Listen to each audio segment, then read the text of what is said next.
Selamat malam Pak Pendeta Rikianto. Ya, mari kita berdoa. Bapak yang di surga, Bapak yang maha baik, dalam nama Tuhan Yesus, terima kasih atas pimpinan peliharaan Tuhan sampai saat ini. Ucap syukur. Karena kalau kami ada sebagai kami ada saat ini, sungguh semata-mata anugerah yang luar biasa.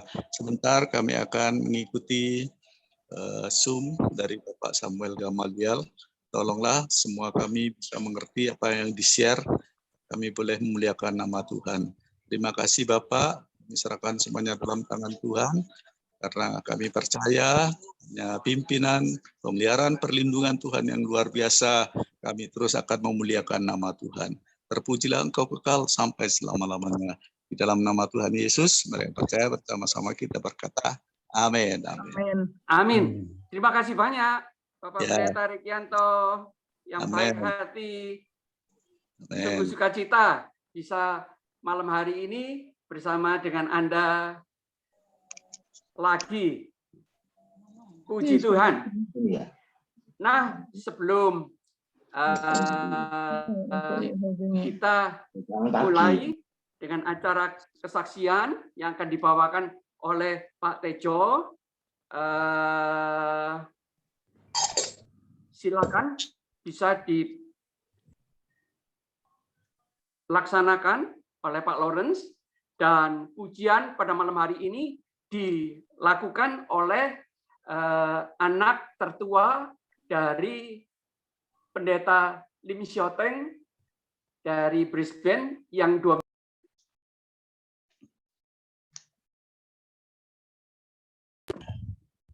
minggu yang lalu membawakan acara kesaksian.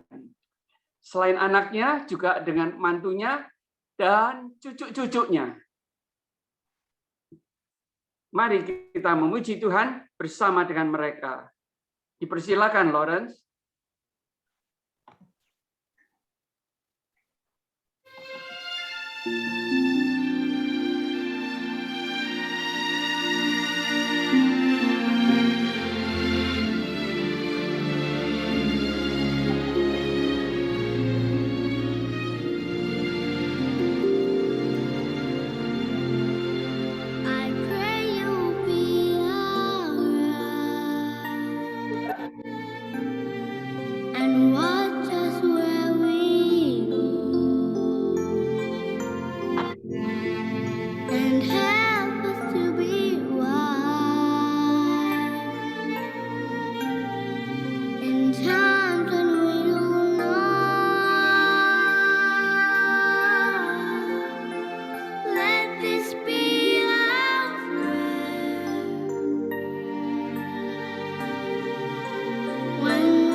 You know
Wow, wasn't that amazing? This song sung by Andrea Bocelli and Celine Dion.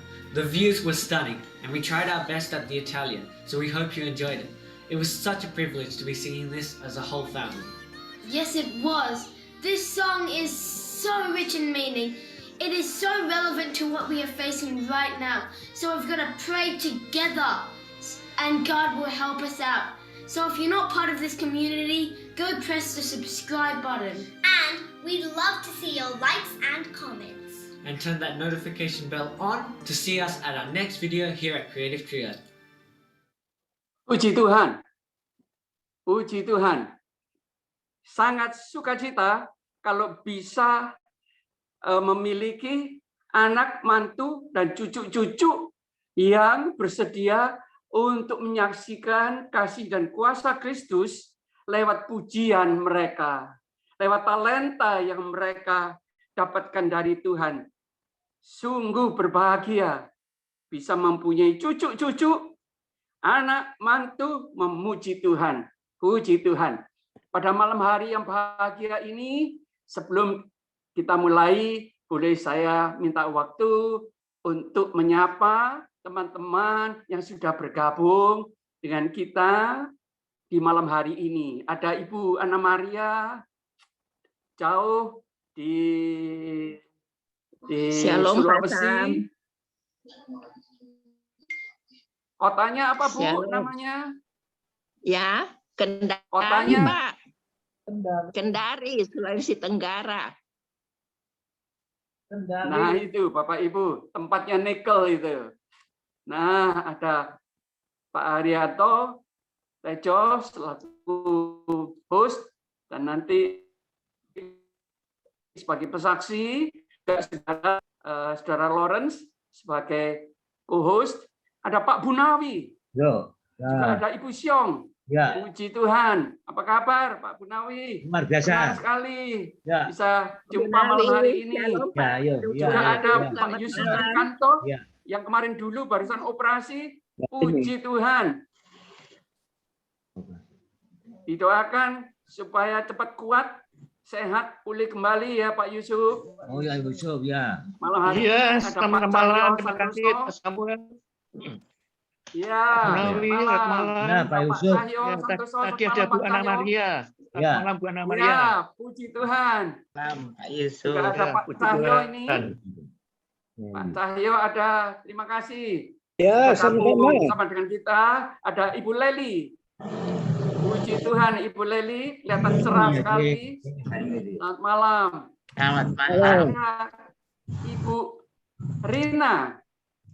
Wah, puji Tuhan. Juga ada Pak Beng ini, suaminya ini. Puji Tuhan.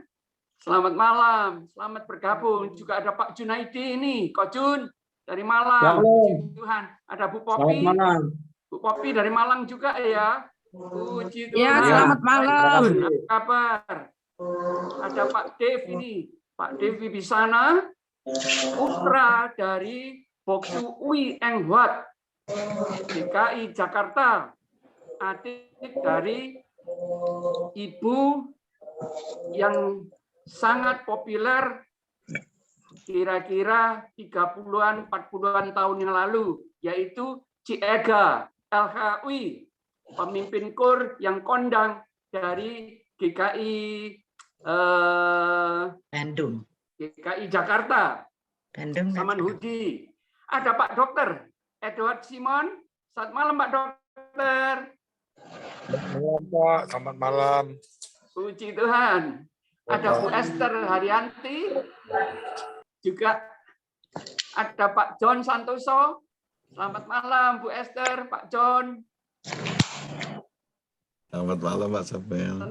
Senang bisa jumpa lagi dengan Pak John dan Bu Esther. Juga ada Bu Yulia Irawan. Selamat malam. Juga ada Krishna Aprilina dari STT SOE. Selamat malam. Marsalina Liu. Puji Tuhan bisa bergabung pada malam hari ini. Juga ada Bapak Pendeta Stefan Rikianto yang tadi sudah membuka acara kita dengan doa pembukaan, dan juga sudah hadir Bapak Pendeta Robert Sinambela dari Gereja GKMI di Medan, Bapak Ibu. Horas, Pak Pendeta Sinambela, Bapak Pendeta Robert Sinambela yang nanti di akhir acara akan memberikan komen, kalau bisa sedikit ulasan, juga doa penutup dan doa berkat. Di sini ada tulisannya San. Ini yang mana ya? San ini ya? Pak San yang dari Luwuk atau San yang notaris? San dari Luwuk. Waduh, Pak San dari Luwuk. Malam, shalom Pak San. Senang sekali ini. Wah, bisa dengar suara Ngana ini. Puji Tuhan. Puji Tuhan. Ini ada Ibu Pranata Dewi. Selamat malam. Ibu Pranata Dewi ini Ibu Maya kah?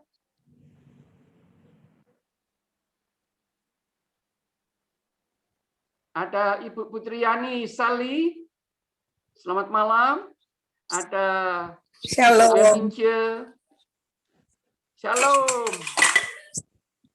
Selamat malam Ibu Bu Dewi.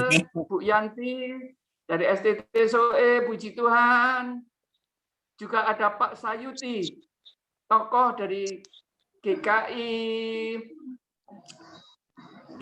Jakarta ini. GKI mana ya Pak Sayuti ya?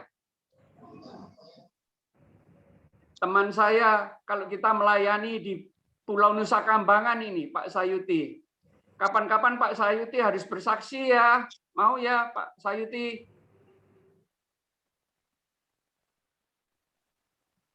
Baik, Bapak Ibu sekalian. Tadi saya lihat ada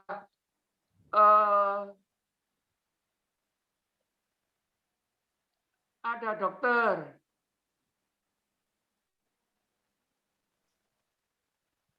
Ada ibu dokter tadi.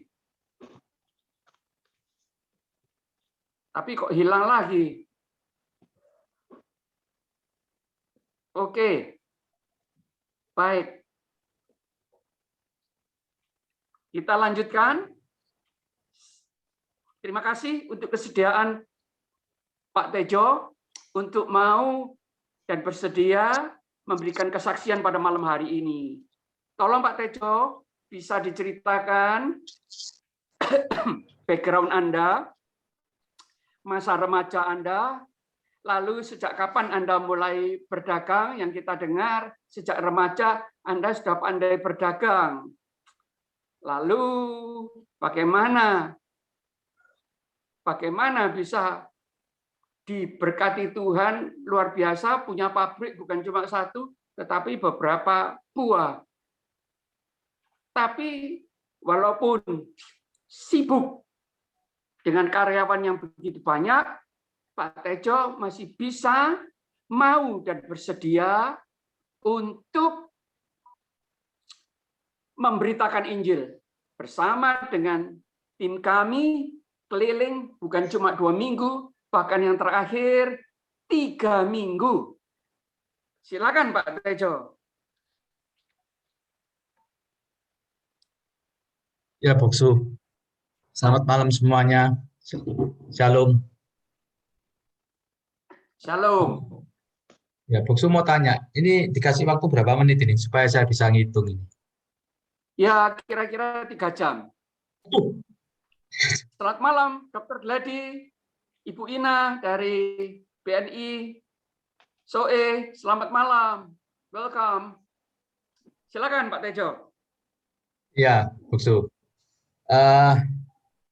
Shalom semuanya ya. Ini Boksu Sam terlalu berlebihan itu menceritakan profil saya itu. Saya ini sebetulnya biasa-biasa saja. Saya cerita dulu latar belakang saya ya. Latar belakang saya ini, saya merasa beruntung karena ada engkong saya sama papa saya itu yang amat sangat cinta firman Tuhan. Cinta sekali. Engkong saya itu meninggal di umur 105. Tapi beliaunya itu kalau baca Alkitab itu pakai kacamata tebal, itu masih dikasih kaca pembesar lagi. Jadi kaca pembesar, kacamatanya tebal sekali, kaca pembesarnya besar, dia bisa baca firman Tuhan sambil nyanyi puji-pujian, itu luar biasa. Itu yang saya saksikan dalam hidup engkong saya ya. Itu di tengah apa ya istilahnya kelemahan tubuhnya itu pujian-pujian itu selalu terdengar di rumah kami. Begitu juga ayah saya. Ayah saya itu memang dia seseorang yang cinta Tuhan, banyak ke gerejanya kalau istilah saya itu ya. Saya beruntungnya itu karena orang tua saya ikut saya. Jadi di masa tuanya itu banyak hikmat-hikmat Tuhan, firman Tuhan itu yang ditransfer ke saya. Jadi kadang-kadang saya duduk-duduk sama papa saya itu yang diceritakan itu pasti firman Tuhan. Heran saya. Firman Tuhan yang mana itu selalu diceritakan sama dia. Rema-remanya dia itu selalu diceritakan. Jadi saya merasa beruntung karena saya dikelilingi oleh orang-orang yang cinta firman Tuhan. Cuma sayangnya, waktu saya masih kecil, itu saya tidak pernah diberitahu soal firman Tuhan sebetulnya. Isinya ayah saya dan orang tua saya itu nyuruhnya cuma ke gereja saja. Ke gereja, pokoknya hari Minggu ke gereja, sekolah Minggu, apa-apa segala macam. Jadi pendidikan spiritual saya itu dapatnya dari gereja, bukan dari rumah. Nah, saya melihat itu salah satu kekurangan dari keluarga saya, tetapi saya beruntung karena di masa tua orang tua saya, itu karena saya ambil di rumah saya, jadi duduk-duduknya sama saya, cerita-cerita firman Tuhannya itu luar biasa. Jadi saya mau mengingatkan bahwa pendidikan firman Tuhan di keluarga itu sebetulnya amat sangat penting. Kita itu seringkali menyerahkan pendidikan spiritual itu ke institusi gereja atau ke institusi-institusi yang lainnya, menurut saya kurang bagus ya. Dan saya merasa beruntung karena saya banyak dikelilingi dengan orang-orang baik ya. Nah, itu latar belakang saya. Kemudian secara pendidikan saya tidak terlalu pinter. Ya, kalau dibilang saya beri contoh istri saya itu pintar sekali. Juara 2 menangis Bapak Ibu. Juara 2 menangis itu kalau di sekolahnya dia. Kok enggak juara 1 gitu. Tapi suaminya ini lucu, lulus saja seneng. Jadi enggak cocok ya sebetulnya sama profilnya istri saya. Istri saya begitu pintar sekali, juara 2 menangis, saya lulus saja begitu gembira. Jadi saya lihat istri saya itu bingung. Juara 2 kok nangis ya. Targetnya dia itu begitu tinggi, sehingga buat dia juara 2 itu sesuatu hal yang menyedihkan. Itu yang lucu dalam keluarga saya. Sebentar ya.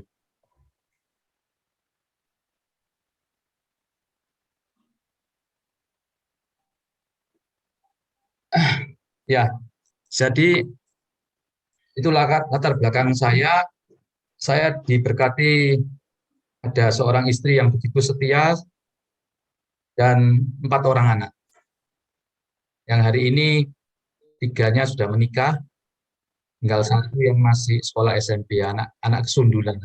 Umur 40 tahun saya baru dapat 1 anak lagi, jadi itu anak bonus lah istilahnya saya. Oke, itu latar belakang saya.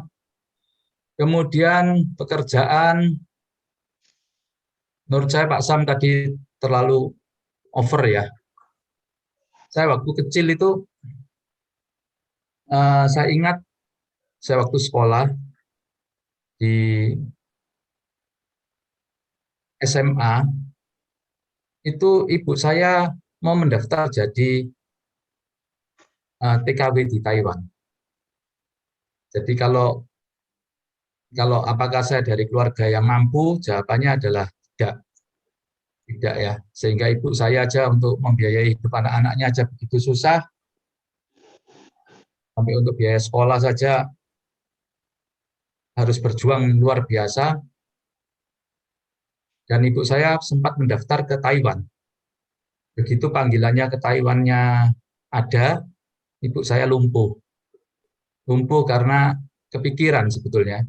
Nggak kuat mikirkan anak-anaknya gimana, suaminya gimana. Jadi mungkin saya pikir yang paling berat adalah mikirkan anak-anaknya. Jadi latar belakang saya sebetulnya penuh dengan perjalanan liku-liku ya, tidak selalu mulus. Meskipun di dalam perjalanan saya, Tuhan memberkati saya banyak hal, termasuk pekerjaan. Saya nggak cerita detailnya ya, karena kalau diceritakan detailnya bisa 3 hari itu katanya Pak Sam. Tapi saya orang yang diberkati secara materi. Dari sekolah sampai bekerja saya diberkati. Nah, sehingga saya boleh mempunyai beberapa usaha macam-macam ya, sampai hari ini yang berhasil ada juga, yang tutup juga banyak. Jadi kalau cerita harus berimbang ya. Kerjaan saya itu yang tutup juga banyak sebetulnya, yang bangkrut banyak. Yang berhasil juga ada. Tapi puji Tuhan, Tuhan pelihara dengan caranya masing-masing. Yang saya mau cerita di sini sebetulnya gini. Pak Sam ini memberikan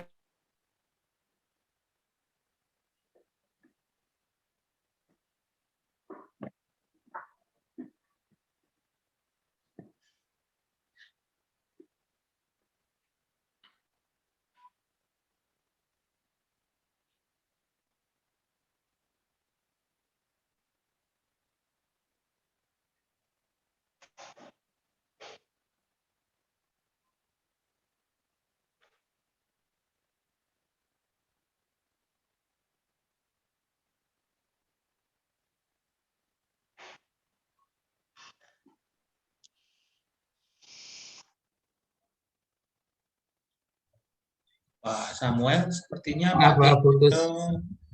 Terputus. Oh, sudah terhubung? Oh, sudah. Maaf putus. Ya. Mungkin internet saya agak bermasalah, minta maaf ya. Sudah sambung ya? Halo, sudah sambung kah? Sudah Pak Tejo, silahkan dilanjut. Oke. Tadi sampai mana ya? Sampai Pak Sam memberikan materi itu bergembira karena Kristus itu, menurut saya tulisannya gampang, materi ini sebenarnya sulit sekali. Karena di dalam hidup saya pada waktu saya diberkati banyak secara materi, itu saya terganggu dengan satu firman Tuhan yang bunyinya begini. Sesungguhnya orang kaya itu amat sulit masuk surga. Jadi waktu itu saya merasa, maaf dalam tanda kutip, saya merasa kaya. Teman-teman saya bilang saya cukup sukses.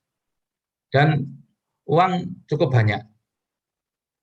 Tapi firman Tuhan mengatakan, sesungguhnya orang kaya itu amat sulit masuk surga. Saya terganggu terus terang dengan firman Tuhan ini. Suatu saat, saya tanya kanan kiri, katanya, di firman Tuhan dikatakan, karena orang kaya itu di mana hatinya berada, di situ hati. Di mana hartanya berada, di situ hatinya berada. saya menanyakan kepada diri saya, masa sih saya seperti itu? Saya nggak merasa seperti itu. Saya cinta Tuhan, saya melakukan banyak pekerjaan yang diminta di dalam firman Tuhan. Saya nggak merasa begitu. Tapi suatu saat saya merasa ada kata-kata begini, seperti orang kaya itu kalau masuk surga, seperti onta masuk ke lubang jarum. Nah, ini menjadi persoalan besar Bapak Ibu. Pada waktu seperti onta masuk ke lubang jarum, waktu saya tanya dengan beberapa teman-teman saya yang hamba Tuhan, dikatakan lubang jarum itu pintu gerbang di Israel yang katanya kalau itu untuk malam hari, kalau ada mau masuk ke kota harus menurunkan menurunkan ini muatannya supaya bisa masuk ke pintu gerbang. Oh, jadi saya mikirnya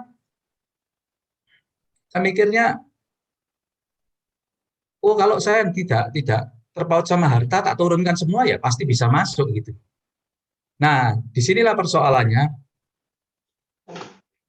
Pada waktu saya ketemu dengan seorang ahli sejarah yang mengatakan lubang jarum pintu gerbang di Israel itu adanya 80 tahun setelah zamannya Yesus. Jadi pintu gerbang itu sebetulnya nggak ada di zamannya Yesus. Jadi saya terganggu. Berarti yang dimaksud Yesus itu apa? Gitu? Kok seperti onta masuk ke lubang jarum? Pada waktu saya baca firman Tuhan itu dikatakanlah paniklah semua orang, muridnya juga ribut semua. Berarti boleh dibilang tidak mungkin.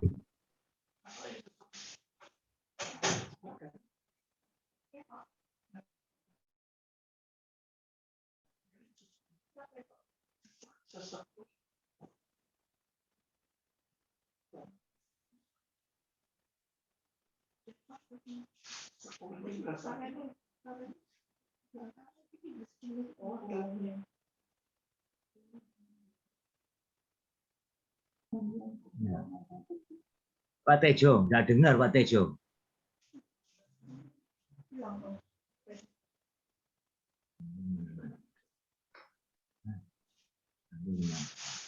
Maaf ada gangguan ini teman-teman.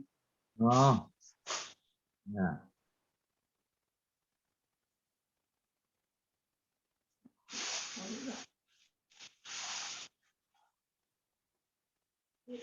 Baik, sambil menunggu Pak Tejo, boleh saya kembali untuk menyapa teman-teman yang belum disapa. Sudah masuk, Boksu. Yaitu ada sudah masuk, Boksu. Bapak Imam, juga ada Ibu Ais dari STT SOE. Selamat malam.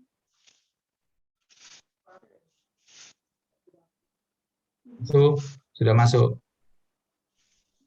Juga ada Ibu Eli, istri dari Dr. Matius Kitu dari Pulau Sumba ini. Wah ini Apu. Selamat malam, Bu Eli.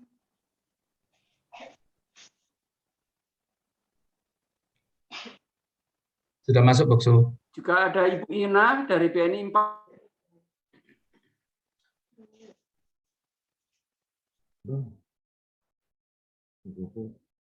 Halo, bolehkah dilanjutkan? Boleh, Pak Tejo. Oke. Ya. Saya lanjutkan ya. 46 Kota SOE. Ini harus disambung. Dr. Gledi. Shalom dan selamat malam Bapak. Ada juga Mas Yan. Lalu ada Ibu Sisil, Ibu Tanjokyo, Coach Java. Juga ada Gaji. Mungkin dengan suaminya. Selamat malam. Juga ada Boksu saya masuk. Teman-teman yang lain yang belum bisa dipanggil ini. Ya. Pak Tejo sudah siap? Siap. Untuk teruskan? Siap, ya. Kesaksiannya silakan Pak Tejo. Ya. Jadi itulah momen yang paling mengganggu dalam hidup saya sebetulnya. Jadi saya mulai menanyakan sebetulnya firman Tuhan ini maksudnya apa? Apakah orang kaya itu memang tidak bisa masuk surga? Akhirnya saya tanya ke kanan kiri, tidak menemukan jawaban yang memuaskan Bapak Ibu. Akhirnya saya memberanikan diri, oh iya saya ingat itu ada yang namanya Roh Kudus. Katanya Roh Kudus ini menerangkan hal-hal yang tersembunyi mengenai kerajaan surga. Jadi saya, halo?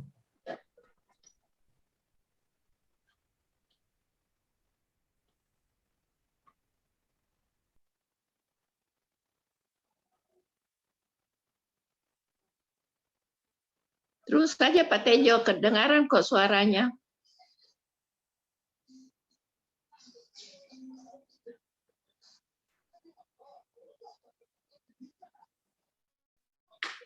Lanjut, Pak.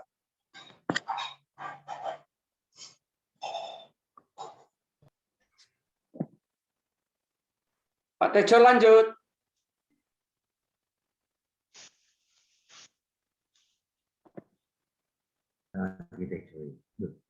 Tendang lagi, maaf. Ya, Ya, saya lanjutkan ya. ya. Jadi itu hal yang paling mengganggu dalam hidup saya. Saya merasa, apa memang orang kaya itu nggak bisa masuk surga? Bisa sih. Nah, mungkin saya jawab sederhana ya, bisa gitu. Tapi saya kok nggak yakin. Nah ini repot. Bisa tapi nggak yakin. Akhirnya saya memberanikan diri bertanya kepada Roh Kudus, karena saya tahu job desk Roh Kudus itu salah satunya adalah menerangkan hal-hal yang tersembunyi mengenai kerajaan surga. Jadi saya berdoa sungguh-sungguh, saya minta Tuhan tunjukkan dengan betul apa maksud dari ayat ini. Bapak Ibu tahu, seluruh pekerjaan saya dihabiskan Tuhan dalam waktu 1 tahun. Seluruh pekerjaan saya. Misalkan dulu saya ada 8 usaha gitu ya. 8 ditutup semua sama Tuhan. Alasannya nggak jelas, ada saja. Hancur-hancuran saya. Bukan hanya perusahaannya tidak dapat order ya, hutang-hutang pun tidak dibayar sama orang. Terus perusahaan yang untung itu jadi rugi. Tiap bulan itu ruginya luar biasa. Sehingga meskipun tabungan saya segunung, bisa habis. Dan rasanya saya berbuat ke kanan, ke kiri, menemui kecelakaan semua. Maksudnya kecelakaan materi ya, maksudnya gitu ya. Kecelakaan materi. Dan membuat saya pusing 7 keliling, sampai nangis saya. Menangis. Saya menangis dengan berat, dan saya belum pernah menangis pada Tuhan, Bapak Ibu. Tapi di kala itu saya menangis pada Tuhan. Saya menanyakan, why? Kenapa semua ini terjadi begitu tiba-tiba? Seperti tidak ada angin, tidak ada apa. Semuanya bisa hilang semuanya dengan tiba-tiba. Dan menurut saya itu tidak mungkin. Tapi Tuhan begitu in silent, begitu diam kepada saya. Dia tidak menampakkan dirinya. Tuhan begitu, rasanya begitu jauh. Saya tambah kejar, tambah jauh Tuhan. Di satu titik yang betul-betul saya tidak tahan sekali, nah disitulah Tuhan baru muncul. Tuhan menyapa saya. Di dalam doa saya mendengar begitu lembut suaranya Tuhan kepada saya. Dia tanya, kenapa toh Jo, nama saya Tejo ya, kenapa kamu, katanya bilang. Waduh, saya dengar suara Tuhan itu, saya langsung cerita banyak hal, ngomel segala macam.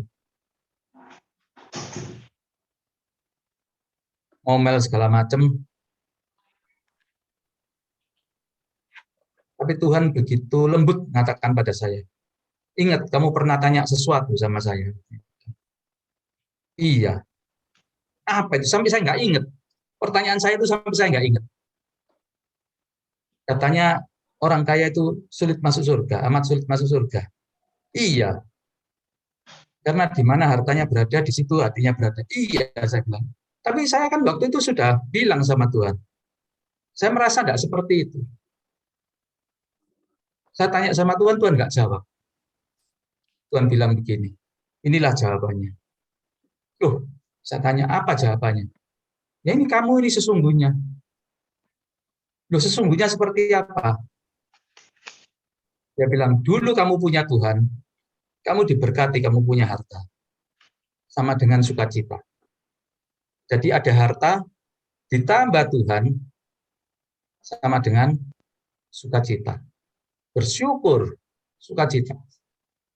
Tapi Tuhan bilang sama saya, sekarang kamu masih punya Tuhan, tapi tidak ada harta, sama dengan mumet kepalanya, saya bilang.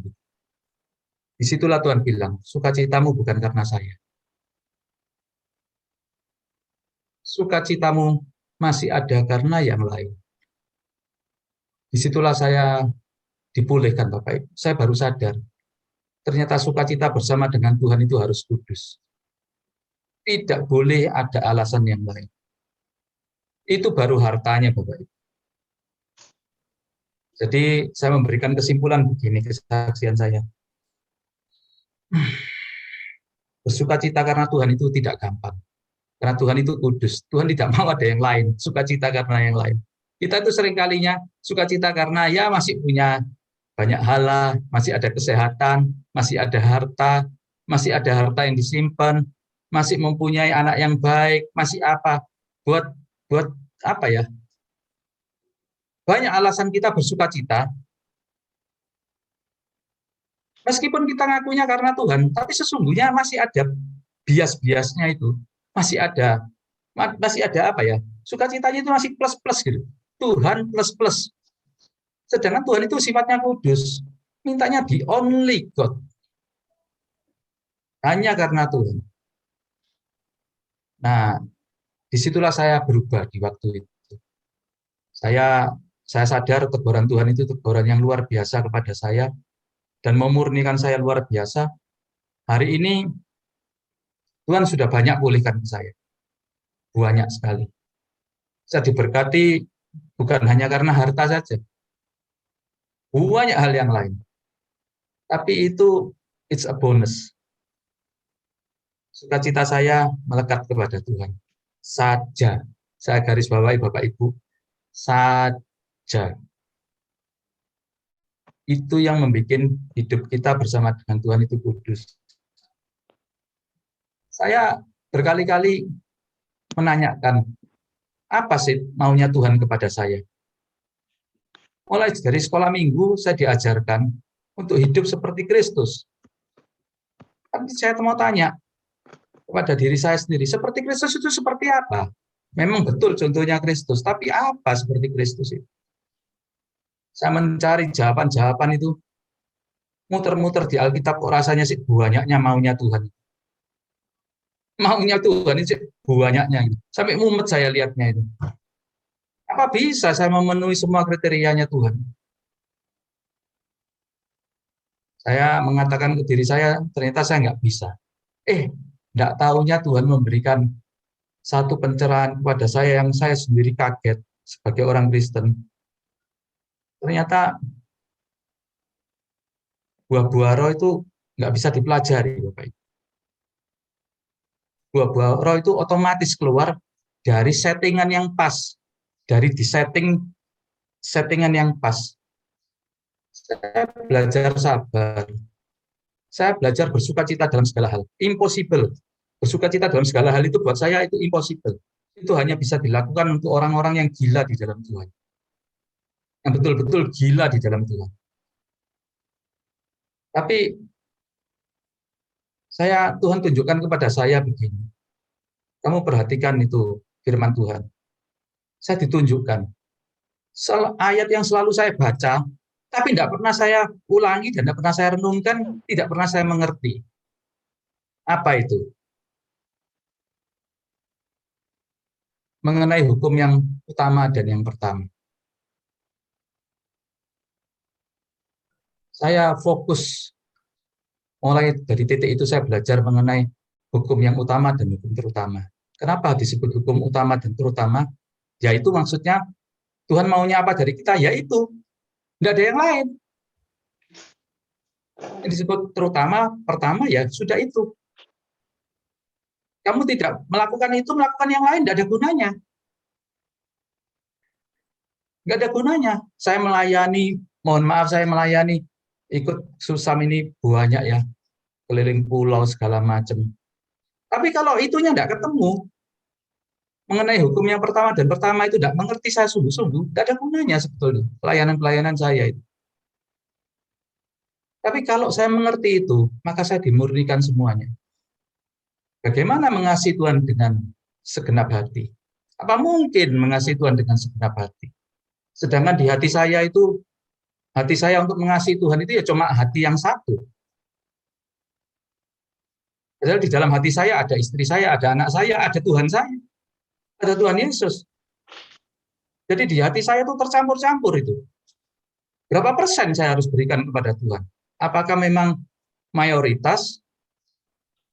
Atau sebagian kecil saya boleh ambil untuk saya perhatikan hati saya untuk yang lain? Disitulah saya mencari kebenarannya. Dan puji Tuhan, saya mendapatkan kebenarannya. Jadi mengasihi Tuhan dengan segenap hati itu memang harus lahir baru. Tanpa lahir baru, semuanya beda.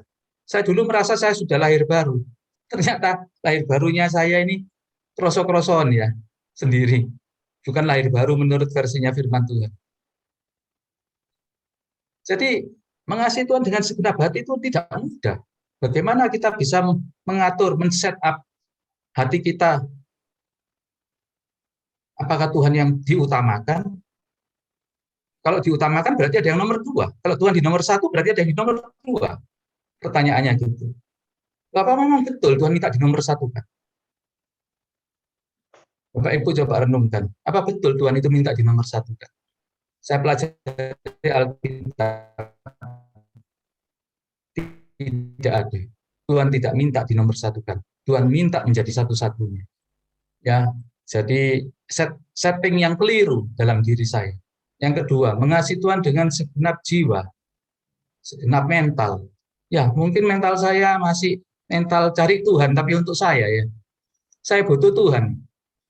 Tapi sebetulnya untuk saya, termasuk kerajaan surga pun saya kejar untuk saya. Jadi mental saya mental take it for granted kepada Tuhan. Apakah betul saya seperti itu? Saya teliti-teliti, iya. Saya mencari Tuhan sumber segala berkat. Saya cari berkatnya Tuhan. Saya melakukan banyak pelayanan, banyak kegiatan, banyak doa. Semuanya untuk siapa sih? Apakah itu untuk Tuhan atau untuk saya? Saya teliti-teliti doa saya teliti-teliti hidup saya. Jarang yang untuk Tuhan. Semuanya kembali kepada saya. In return. In return semua. Mengasihi Tuhan dengan segenap akal budi. Tidaklah mudah. Katanya Tuhan ikut Tuhan jangan bodoh-bodoh. Saya ini banyak ikut Tuhan tapi bodoh-bodoh. Banyak saya terjemahkan antara iman sama nekat itu kadang-kadang saya tidak bisa bedakan. Saya ini hidupnya beriman apa nekat gitu. Itu saya nggak bisa bedakan. Kita masih belajar sungguh-sungguh. Tapi itu kesaksian saya Bapak Ibu. Memang betul, Tuhan membuktikan di dalam perjalanan saya, misalkan contohnya, Tuhan bekerja dalam diri saya itu luar biasa. Saya pernah menjadi ketua majelis, yang dimana saya tidak merasa mampu. Saya pernah menjadi ketua panitia pembangunan, bersama Bu Susam ini kalau nggak salah. Itu, ngawur ya. Anggarannya 4 miliar. Uang mukanya cuma 1 miliar. Ternyata perencanaannya jadi 18 miliar. Itu bukunya saya banting. Saya bilang nggak masuk akal. Jemaat gereja kita jemaat kecil. Bagaimana bisa membangun 18 miliar dalam waktu 2 tahun pekerjaan selesai. Itu ada Pak Bunawi itu juga itu jadi saksinya itu. Untuk pembangunan gereja. Tapi buat saya begini Bapak Ibu. Saya tutup kesaksian saya dengan begini. Pekerjaan kita yang penting di dalam Tuhan atau pribadi kita yang penting di hadapannya Tuhan? Coba dipikirkan. Jangan-jangan kita ini sibuk dengan pekerjaannya Tuhan, tapi kita lupa bahwa Tuhan meminta sebetulnya pribadi kita. Kita yang dikuduskan. Apa yang dikuduskan? Masalah hati, masalah jiwa, dan masalah akal budi. Lain kali saya, kalau nanti ada permintaan gitu, saya akan ceritakan apa itu mengenai hati, jiwa, dan akal budi. Tapi sementara kesaksian saya satu begini. Ayo kita sama-sama periksa. Bob Susam ini memberikan materi menurut saya berat. Bergembira karena Kristus saja atau bergembira karena Kristus dan lain-lainnya. Pertanyaannya, kalau kita bergembira karena Kristus dan lain-lainnya, apakah Tuhan suka? Mari saya kembalikan kepada Bob Susam. Terima kasih, Buksu, dan memberkati. Oke, terima kasih. Terima kasih, Pak Tejo. Boleh saya tanya, ini memang personal dan sifatnya sangat sensitif. Cuma menghadapi pandemi ini yang tidak berkesudahan, malah lagi bergejolak. Sudah Delta, ditambahin yang namanya Omikron. Nanti sebentar lagi mungkin ada Tante Mikron, habis Omikron. Nah, Pak Tejo, ini saya minta maaf dulu, cuma saya betul-betul tergelitik. Dan ini penting, sehubungan dengan kesaksian Anda. Untuk betul-betul mengasihi Tuhan di luar segalanya. Dan itu memang Anda alami dan sedang Anda pergumulkan. Dan kelihatan dari wajah Anda, nggak bisa kelihatan itu. Yang namanya penderitaan.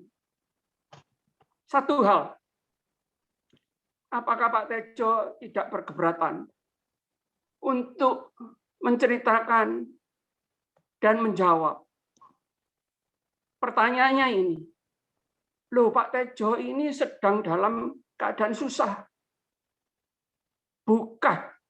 Bukan saja saat yang namanya COVID muncul.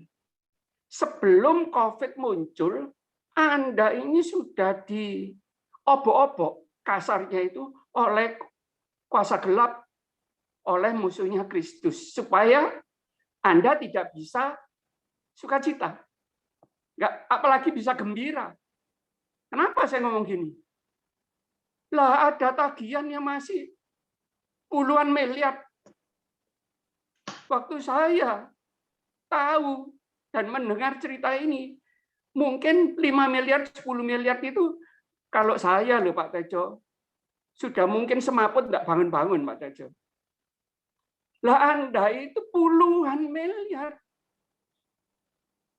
Dan orang itu belum juga mau bayar sama Anda. Tapi Anda bisa tetap melayani Tuhan. Kita ajak, ayo Pak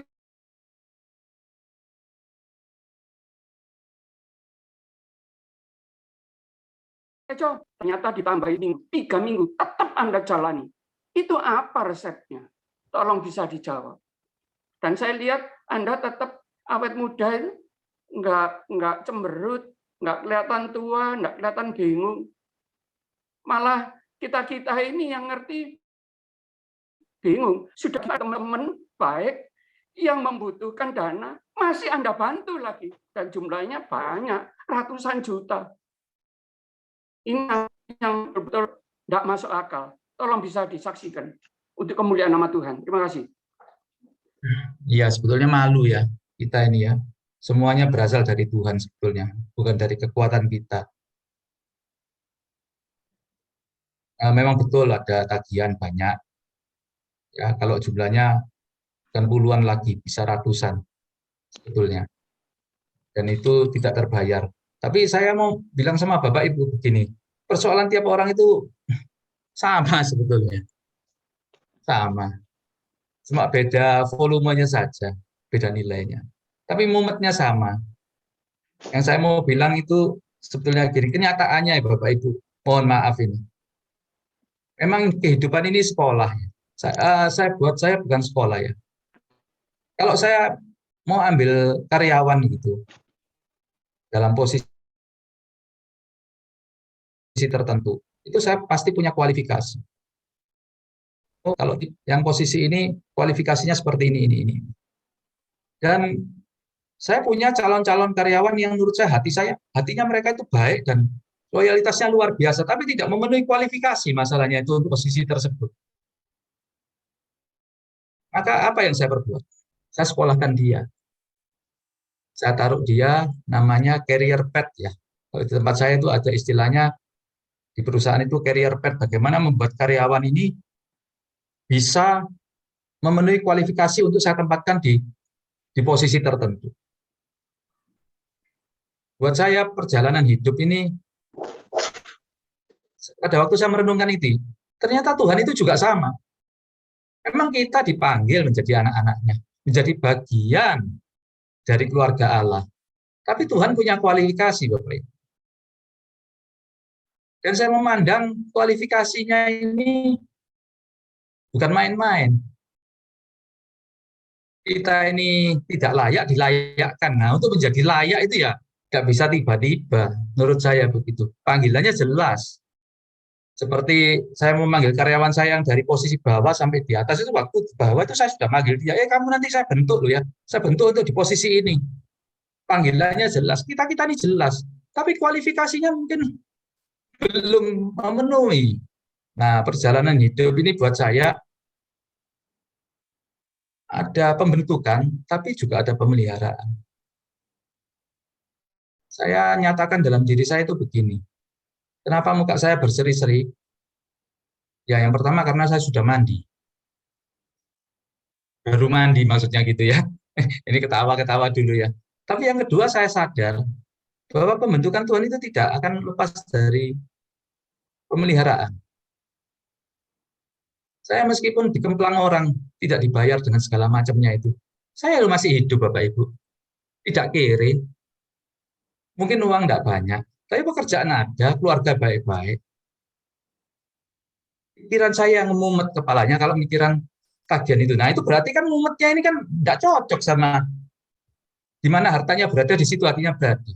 Jadi saya ya bilang ini, sudahlah. What will be saja. Kita ini dari Tuhan, oleh Tuhan, untuk Tuhan. Apa yang mau dicari dari kita?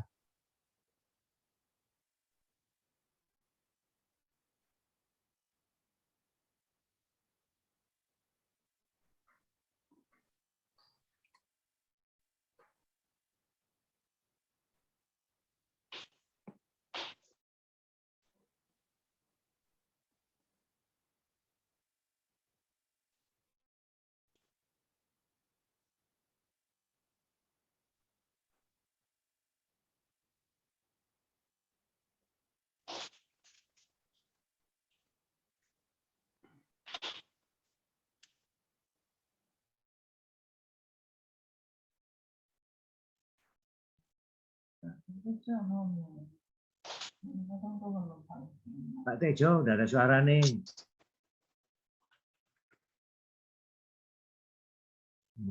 Putus Pak Tejo. Baik Pak Tejo. Terima kasih. Iya. Tejo ngomong. Tejo di mana Tejo? Baik teman-teman, Ya. Itulah kesaksian daripada Pak Tejo yang mengalami kesulitan yang luar biasa, gangguan-gangguan yang sangat-sangat besar. Ya, sudah lagi ini. Ya, terima kasih Pak Tejo untuk kesaksiannya. Saya tambahkan buksu ya. Ya, sangat indah sekali. Semua dari Tuhan, oleh Tuhan, dan untuk Tuhan. Itu benar sekali. Saya tambahkan ya. Ya. Buksu, boleh saya tambahkan? Ya. Kalau kita ditolak sama dunia ini, dikucel-kucel, ya harusnya begitu. Karena kita bukan bagian dari dunia ini. Kita ini ditolak oleh dunia ini.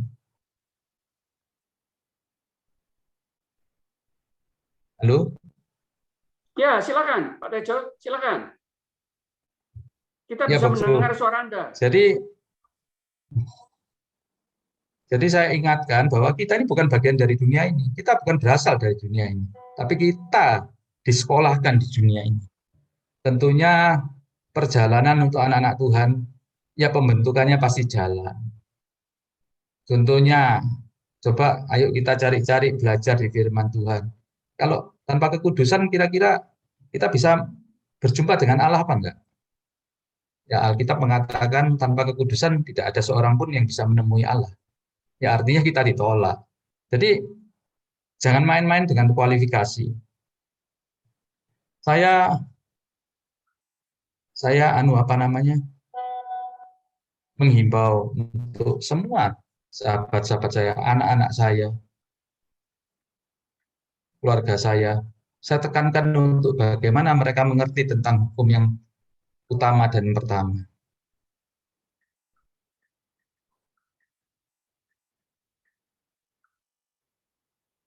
Jadi ayo sama-sama belajar. Saya juga belajar banyak, Bapak Ibu.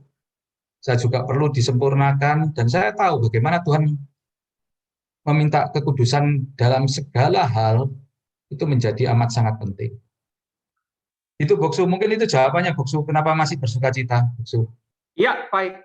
Terima kasih. Terima kasih Pak Tejo untuk kesaksian yang sungguh indah. Kita sangat bangga bahwa di dunia ini masih ada orang yang jalani icip-icip seperti Ayub yang nggak dibayar. Bahkan malam ini saya barusan tahu ratusan miliar. Saya dengar itu sudah lemes Bapak Ibu. Terus terang. Terima kasih Pak Tejo. Tuhan berkati dan kita topang dalam doa supaya orang-orang yang berutang pada Anda itu segera membayar utangnya kepada Anda. Baik Bapak Ibu sekalian, selamat malam.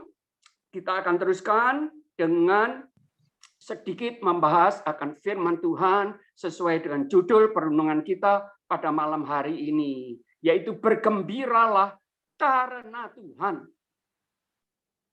Jadi kalau kita gembira tapi karena Tuhan, itu maksudnya apa? Seperti apa? Bagaimana? Tolong bisa dikasih contoh. Nah, ternyata Tuhan menjelaskan tentang bergembira karena Tuhan itu karena mengandung janji, Bapak Ibu. Luar biasa. Apa janjinya? Itu ditulis oleh orang yang mengalami suka duka, hidup dan tidur di padang gurun, dan yang nama kamarnya itu adalah padang pasir dan penuh dengan batu-batu, kalau malam dingin, kalau siang panas. Yaitu Daud. Raja Daud. Dan dia menulis seperti ini. Dan bergembiralah karena Tuhan, Tuhan huruf besar, Allah bangsa Israel, pencipta langit dan bumi serta serba sekalian alam.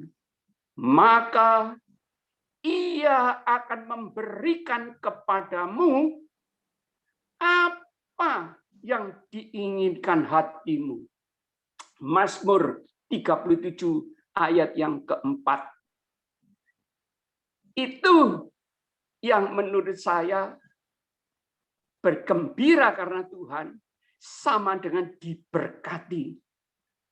Bukan cuma diberkati secara materi, tetapi kita akan melihat apa yang dialami oleh hamba Tuhan yang lain selain daripada Daud. Saya mau jelaskan dulu di dalam bahasa Inggris, bergembiralah karena Tuhan, saudaraku. itu delight yourself also in the Lord. Delight yourself. Why? Kenapa kita harus delight yourself? Bergembira karena Tuhan. Karena ada jawabnya. And he shall give you the desires of your heart. Apa saja yang diingini oleh hati kita, Tuhan akan berikan. Ini janji loh Bapak Ibu. Ayat ini mengandung janji.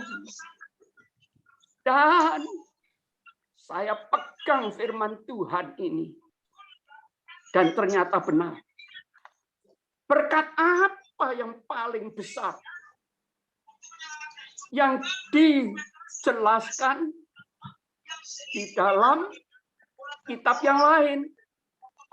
Karena dialami oleh yang menulis kitab ini, yaitu Rasul Petrus. Apa sih? Gembira kenapa? Menurut Rasul Petrus, gembira karena hal ini. 1 Petrus 1 ayat yang ketiga. Demikian bunyi firman Tuhan. Terpujilah Allah dan Bapa Tuhan kita Yesus Kristus, yang karena rahmat-Nya yang besar telah melahirkan kita kembali oleh kebangkitan Yesus Kristus dari antara orang mati kepada suatu hidup yang penuh pengharapan. Haleluya. Jadi menurut Rasul Petrus, kita ini lahir kembali oleh kebangkitan Yesus Kristus. Juga disitir dan ditulis oleh Rasul Paulus di dalam Efesus 5 ayat yang ke-14. Arise and shine. Bangkitlah engkau dari antara mati. Bangkit dari apa? Dari antara orang mati. Apa yang bangkit? Rohani kita harus bangkit. Mental kita harus bangkit. Semangat kita harus bangkit. Untuk apa? Untuk bergembira di dalam Kristus. Karena satu, Dia sudah melahirkan kita kembali. Dari apa? Dari kuasa kebangkitan. Supaya apa? Sinar terang kemuliaan Tuhan bersinar atas Anda dan saya. Haleluya. Itu maksudnya Bapak Ibu. Puji Tuhan. Makanya orang yang percaya diberi tugas dan diberitahu oleh Tuhan Yesus. Kamu itu terang dan garam dunia. Haleluya. Haleluya. Dan dalam keadaan yang susah, sulit yang dialami oleh Pak Tejo, dia masih penuh dengan pengharapan. Pengharapan apa? Ayat yang ke-4. Untuk menerima suatu bagian yang tidak dapat binasa, yang tidak dapat cemar, dan yang tidak dapat layu, yang tersimpan di surga bagi kamu. Apa itu? Iman yang penuh dengan pengharapan akan keselamatan. Luar biasa Bapak Ibu. Ini lebih dari harta dunia apapun bentuknya. Ayat yang kelima, yaitu kamu yang dipelihara dalam kekuatan Allah karena imanmu, sementara kamu menantikan keselamatan yang telah tersedia untuk dinyatakan pada zaman akhir. Jadi sudah disediakan keselamatan bagi Anda dan saya. Oleh sebab itu, ayat selanjutnya, ayat yang ke-6, bergembiralah akan hal itu. Hal itu apa? Pengharapan bahwa Anda dan saya sudah ditebus oleh darah Kristus, lalu sudah dilahirkan kembali oleh kuasa kebangkitannya, supaya Anda dan saya tidak lagi tidur, tidak lagi ngantukan, tapi boleh bangun dan bangkit bagi Kristus. Bergembira karena Kristus. Karena apa? Karena ada jaminan keselamatan. Haleluya. Puji Tuhan. Sekalipun sekarang ini kamu seketika harus berduka cita oleh berbagai-bagai pencobaan. Pencobaan bagi Pak Tejo, banyak orang yang utang sampai ratusan miliar tidak dan belum dibayar. Tapi Pak Tejo tetap punya pengharapan karena keselamatan yang dari Tuhan jauh lebih berharga daripada hanya materi yang mati. Ayat yang ke-7, maksud semuanya itu ialah untuk membuktikan kemurnian imanmu. Puji Tuhan, ternyata imannya Pak Tejo sudah dibuktikan ini pada malam hari ini. Masih tetap bisa senyum dan nggak kelihatan sedih, gelisah, dan sebagainya. Yang jauh lebih tinggi nilainya, jadi kemurnian iman saudara dan saya itu lebih tinggi nilainya daripada emas yang fana, yang diuji kemurniannya dengan api. Puji Tuhan. Jadi iman Anda dan saya itu diuji dengan api, Bapak Ibu. Supaya apa? 24 karat.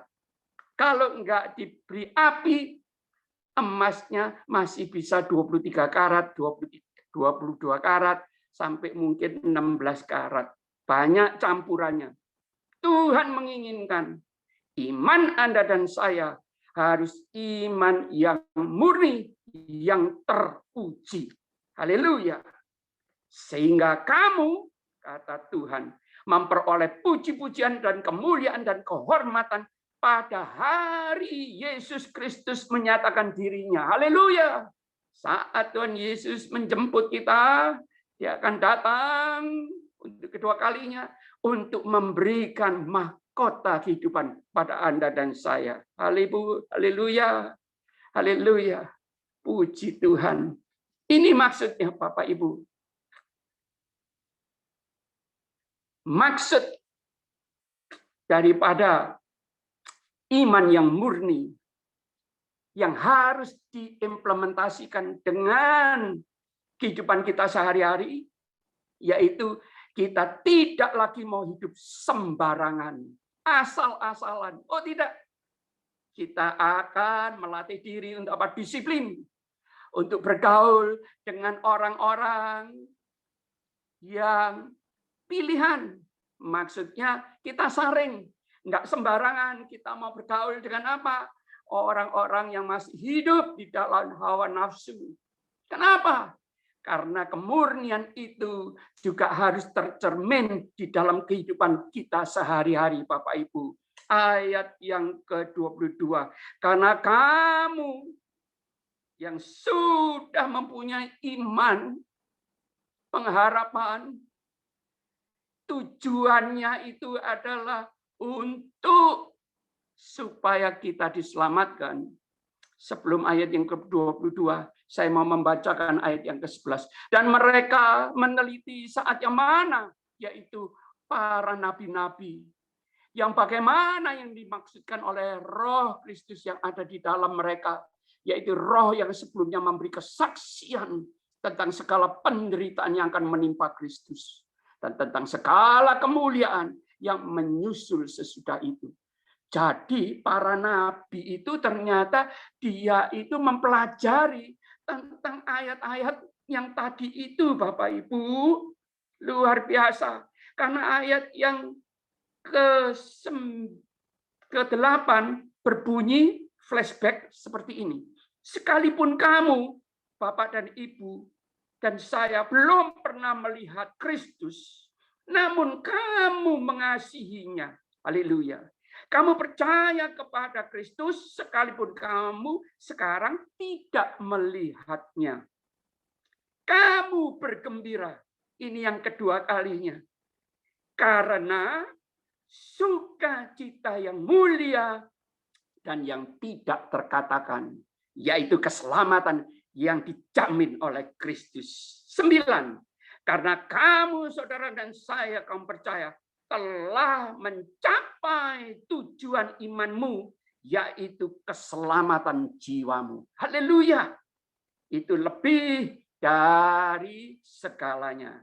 Baru ayat yang ke-10. Keselamatan itulah yang diselidiki oleh dan diteliti oleh para nabi-nabi yang telah bernubuat tentang kasih karunia yang ditujukan bagimu, bagi Anda dan saya. Mereka menderita, mereka melayani dengan susah payah di bawah penderitaan yang luar biasa, itu semuanya untuk Anda dan saya. Haleluya. Untuk Anda dan saya yang seperti apa? Ayat yang ke-22. Karena kamu telah menyucikan dirimu oleh ketaatan kepada kebenaran, sehingga kamu dapat mengamalkan kasih persaudaraan yang tulus ikhlas. Hendaklah kamu bersungguh-sungguh saling mengasihi. Lalu ada janji Tuhan yang luar biasa. Karena kamu telah dilahirkan kembali bukan dari benih yang fana, tetapi dari benih yang tidak fana oleh firman Allah yang hidup dan yang kekal. Sehingga kalau Anda sekarang ini menderita sakit, ayo kita doa. Kita tidak mau menyerah.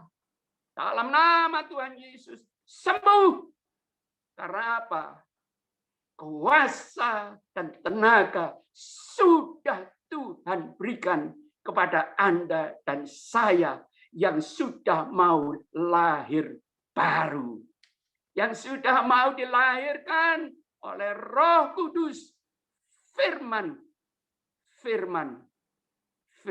Allah yang hidup itu sama dengan Roh Kudus yang akan menyertai Anda dan saya untuk menghadapi macam-macam kesulitan di muka bumi ini.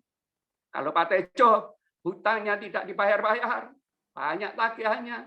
Saya baru dengan malam ini ratusan miliar. Mungkin Anda ada yang sakit, belum Tuhan sembuhkan. Ayo kita doa. Sembuh dalam nama Tuhan Yesus. Saya mengalami 4 tahun sakit. 7 tahun belajar hidup dan jalan. 11 tahun saya menderita, Bapak Ibu. Saya mengerti arti kesakitan. Tapi Tuhan berjanji malam hari ini. Bangkit, bangun, bangkit, sembuh. Dalam nama Tuhan Yesus. Haleluya. Terakhir. Firman Tuhan mengandung janji. Orang-orang yang sudah dilahirkan kembali oleh Roh, ada janjinya Tuhan yang dahsyat, Bapak Ibu. Apa janjinya itu? Wow, itu ada di 1 Yohanes 2 ayat yang ke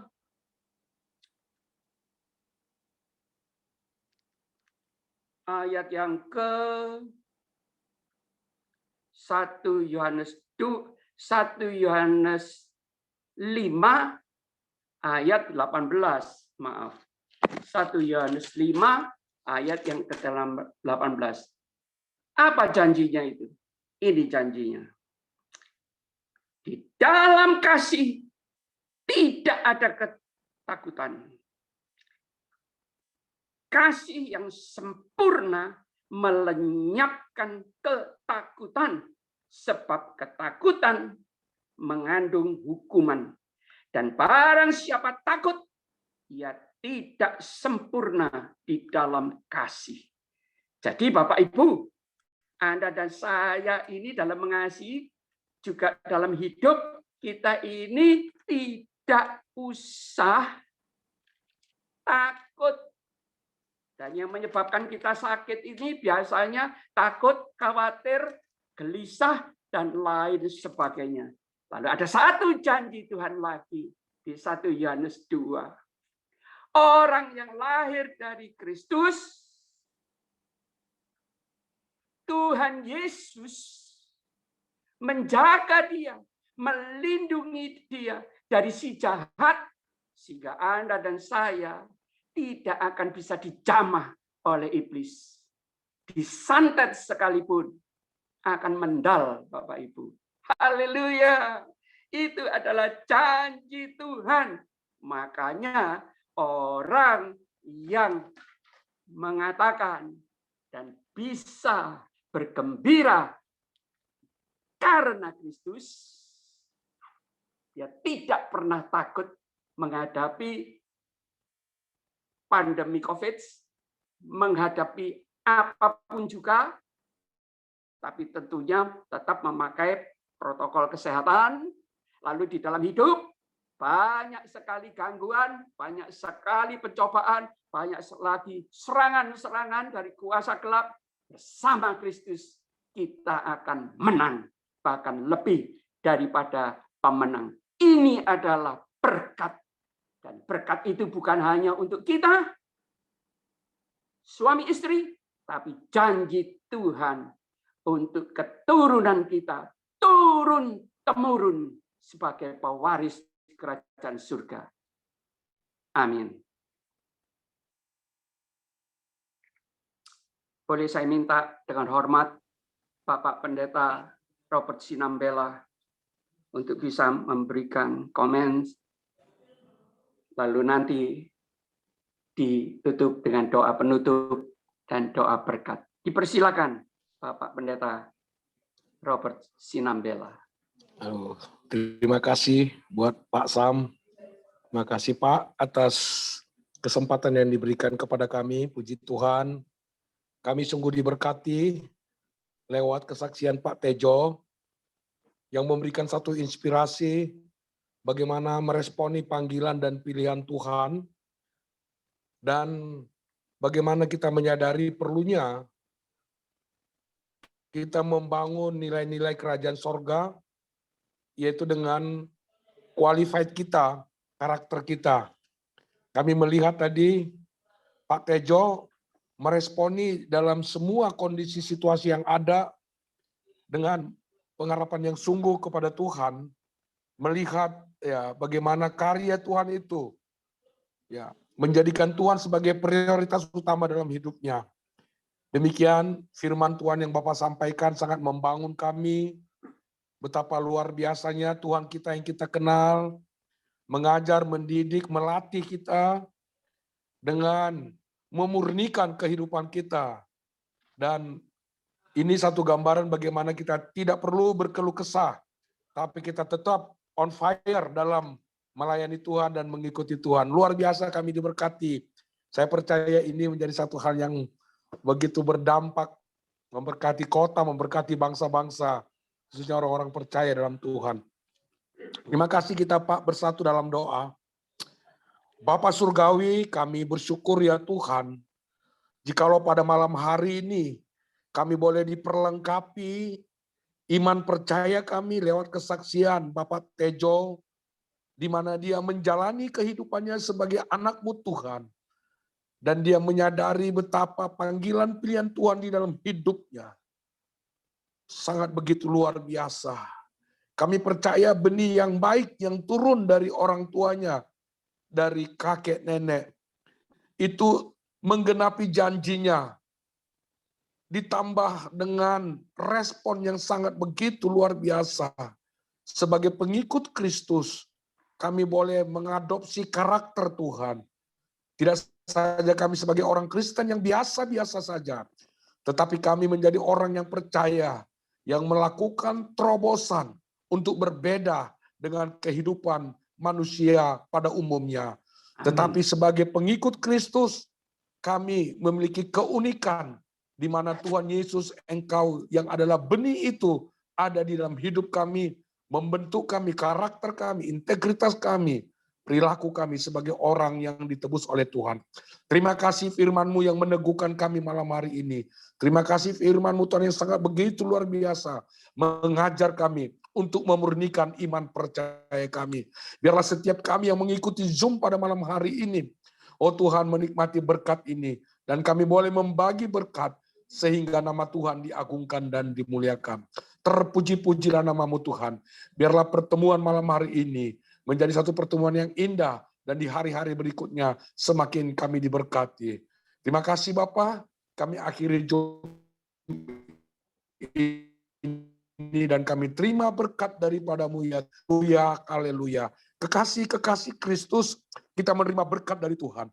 Tuhan memberkati kita dan melindungi kita. Tuhan menyinarkan wajahnya kepada kita dan memberikan kepada kita kasih karunia-Nya. Tuhan menghadapkan wajahnya kepada kita dan memberikan kepada kita damai sejahtera. Turunlah berkat Tuhan atas kita hari ini dan sampai pada Maranatha. Tuhan Kristus datang kali kedua menjemput gerejanya dan saleh-salehnya. Diberkatilah kita sekalian. Haleluya, haleluya. Amin. Amin. Pak. Makasih Pak. Terima kasih. Terima kasih. Terima kasih Pak Pendeta. Robert Terima kasih Pak. Ya, Pak Oras. Terima kasih. Ya. Terima kasih Pak Tejo, terima kasih. Luar biasa kami diberkati dengan kesaksian. Terima kasih. Terima kasih semua yang sudah hadir. Ya, luar biasa Pak. Puji Tuhan. Malam Sam. Tewan Cono. Ibu Terima kasih. Semua. Salam. Ya, Pak Bing Wijaya. Lady. Acia. Semuanya. Selamat malam semuanya. Selamat malam, Tuhan berkati Shalom. Pak Bing, selamat malam Pak Bing. Selamat malam Pak Sam. Puji Tuhan. Pak Bing, selamat malam. Selamat malam Pak Tejo. Terima kasih Pak Tejo. Terima kasih, Tuhan memberkati semuanya. Teman-teman semua yang sudah hadir. Shalom. Mohon lift duluan. Tuhan Yesus memberkati. Amin. Sampai jumpa 2 minggu lagi. Siap. Kita akan mendengar kesaksian dari pemimpinnya MOR. Grup di Jakarta, grup Revival. Makasih ya, Hoki. Selamat malam.